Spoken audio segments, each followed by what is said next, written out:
Hello everyone, I'm Carrie and I'm back with another full moon reading, and this time we are talking about the full moon in Gemini. So it's interesting because I like to think back on the past full moon energy readings just to remember what we were talking about and going through, and I feel like the energy from last full moon is pretty similar to this one, but it's actually more specific this time and what we should be doing. So the first card I got was Beginnings. And this is just like the overall general energy of this full moon in Gemini.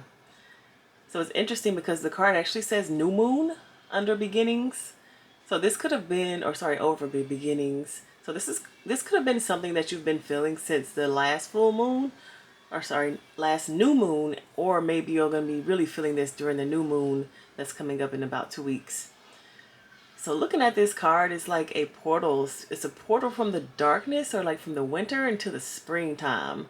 And that's what I'm really feeling this energy is all about. It's like preparation for when, it's like right now it's winter, it's cold, it's things are a little bit slower, but it's like it's basically saying get ready.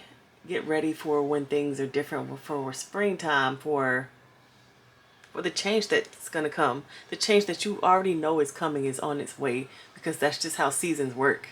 They're cyclical. They come right back around. So yeah, it's wintertime now, but don't, get too comfortable in this wintertime atmosphere, because springtime is right around the corner. It's coming, so make sure you're preparing for that as well. So before the last reading for the full moon energy, I was really talking about, preparing for when it's wintertime, getting your stores together, all that kind of stuff. Like if we were literally some farmers who were preparing our farm for the winter. But now it's like beginnings. Get ready to start over again. Make sure you yourself has everything that you need around you and surrounding you to make it through the winter time, because spring is around the corner and you will need that energy.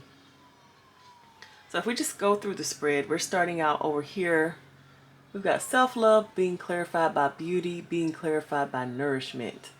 Even just looking at this card, it's kind of like this person is soaking themselves in flowers and love and like just good energy. Like basically they're giving themselves the best of themselves.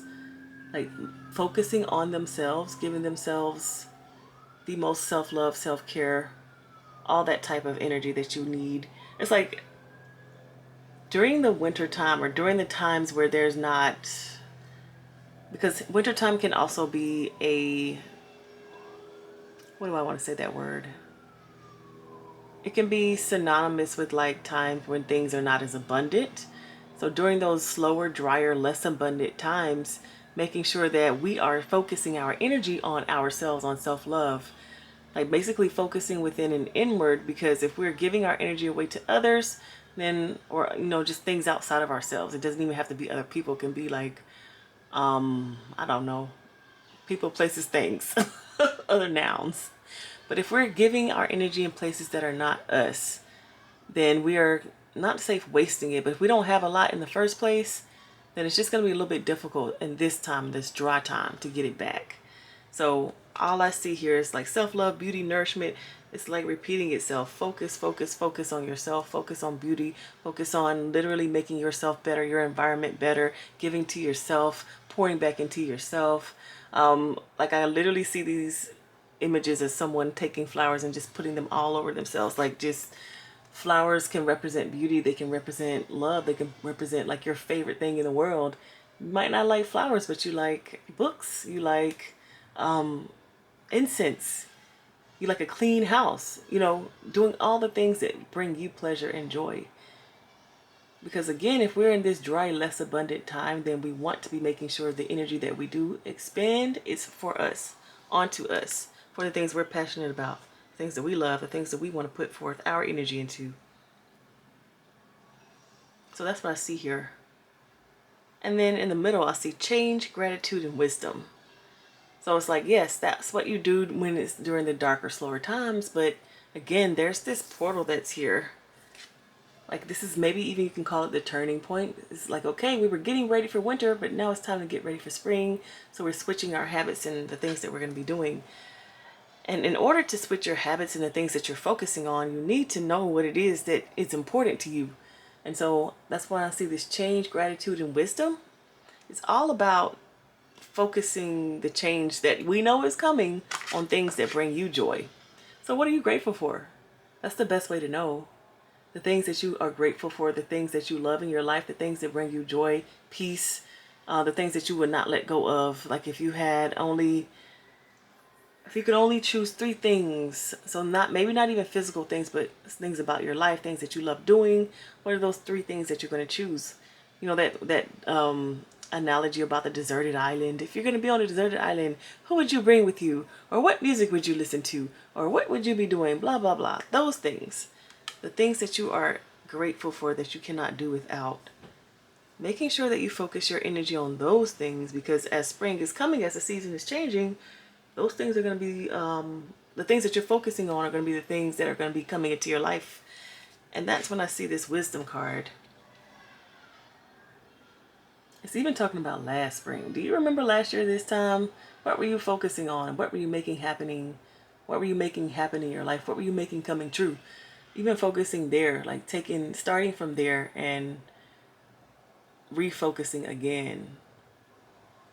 It's kind of giving me the energy because, it's around that time. It's that time of year where we're doing our New Year's resolutions.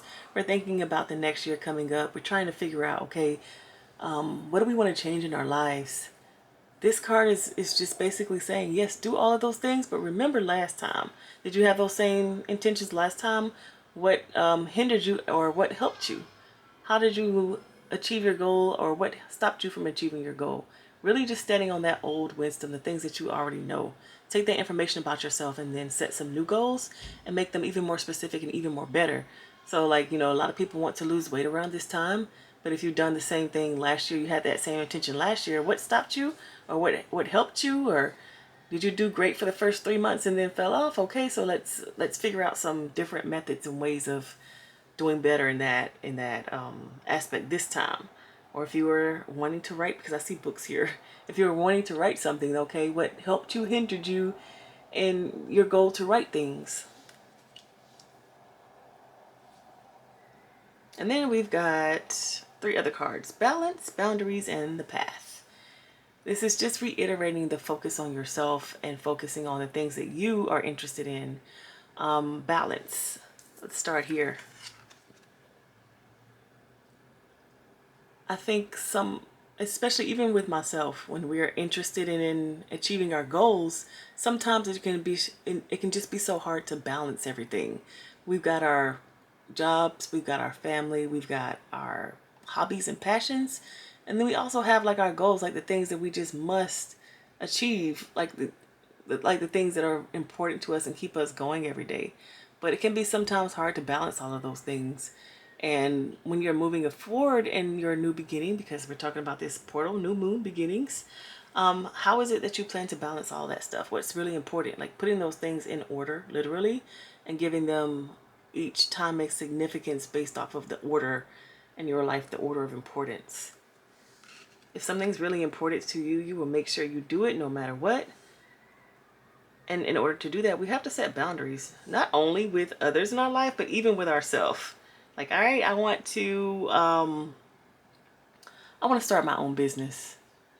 But whenever I get home from working my regular job, I don't want to do anything else. So how is it that I'm going to spend time starting my own business if I don't, set some time aside to do what I need to do for my own business? And so having the boundaries with yourself is to say, hey, before I go to my other job, I'm going to do this business, and I'm going to give myself 1 hour. That's the boundary. Or after work, I'm going to do this. Setting boundaries with yourself to say, okay, if someone asks me to go out with them, I already know I have this plan here. So I don't have time to be going out or doing extra stuff. That's a boundary. I'm going to say no. And it's not even say no to the other person, but you might want to go out and have fun and party with your friends. But you have that boundary there, like, no, I haven't spent my 1 hour working on my own stuff, so I can't go. So that's the boundary with yourself. But of course, boundaries with others, those are very important. And then the path. So I like to think of boundaries as helping us stay on our path. I I like to think of self-love as helping us stay on our path too. So sometimes we, in order for us to be ourselves, we actually have to be and operate as ourselves, right? So there's certain things that we do and we don't do as us. And for me, I set boundaries with that. For me, I know that I don't really like to drink a lot of alcohol. But sometimes when I'm around other people, I'm tempted to because they're drinking a lot of alcohol. But because I am me, even though I'm tempted to drink that alcohol, I don't, because I'm just like, well, why? I've learned my lesson, from the past, right? And it keeps me on my path instead of, if I have a lot of alcohol to drink and I'm trying to be on this path, I'm gonna fall off because I'm not focused enough to walk the path that I always walk. Because the path that I always walk doesn't involve a lot of distractions on the outside, or a lot of alcohol, or a lot of partying. And so I'm able to stay on my path because of the boundaries that I have set. Hopefully that makes sense to you. But basically what this side is saying is make sure you have your boundaries set so that you can live the life that you want to live and not be focusing on and doing other things and living somebody else's life and putting energy into places where it just doesn't need to go. Because again, if in this lean time over here, might not have that type of energy to use and expend. We need to spend more time on our own self, pouring into our own self during this lean winter time so that we can start off spring right, because it's coming. We know it's coming. We're going to pour into ourselves during this lean time so that when spring comes, we're able to start off on the right foot and we can continue to work on our own things, pour into ourselves, and achieve our own goals.